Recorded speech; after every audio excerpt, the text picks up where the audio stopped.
কয়লাবাহী জাহাজ এমভি আবদুল্লাহ জলদস্যুদের কবল থেকে মুক্ত হওয়ার ১ মাস পর দুবাই হয়ে দেশে ফেরে। চলতি বছরের ১২ই মার্চ বাংলাদেশের পতাকাবাহী জাহাজ এমভি আবদুল্লাহ ৫৫,০০০ মেট্রিক টন কয়লা নিয়ে মোজাম্বিক থেকে দুবাই যাওয়ার সময় ভারত মহাসাগরে জলদস্যুদের কবলে পড়ে। এ সময় ২৩ নাবিককে অস্ত্রের মুখে বন্ধ করে রাখে। চরম উদ্বিগ্ন হয়ে পড়ে স্বজনরা।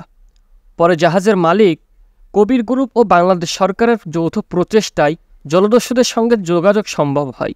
এ সময় বারবার ইউরোপীয় ইউনিয়নের নৌবাহিনীর যুদ্ধজাহাজ তাদের উদ্ধারের চেষ্টা করলেও পরবর্তীতে ঝুঁকি বিবেচনায় তৎপরতা বন্ধ রাখা হয়। এক পর্যায়ে জিম্মির ১ মাস পর গত ১৩ এপ্রিল জলদস্যুদের দাবি করা মুক্তিপণ ৩টি ডলার ভর্তি ব্যাগে ছোট উড়োজাহাজে ফেলা হয় সাগরে। পরে সাগর থেকে ডলার উঠিয়ে মুক্তিপণ বুঝে নেয় দস্যুরা। ৮ ঘণ্টা পর গভীর রাতে জাহাজ ও নাবিকদের মুক্ত করে দিয়ে ছোট স্পিডবোটে পালিয়ে যায় দস্যুরা। এর মাধ্যমে নাবিকদের অবসান হয় টানা ১ মাসের জিম্মিদশা।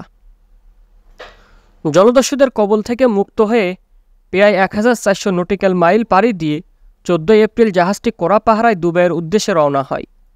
২১ এপ্রিল স্থানীয় সময় বিকেলে জাহাজটি দুবাইয়ের আল-হামরিয়া বন্দরে নোঙর করে।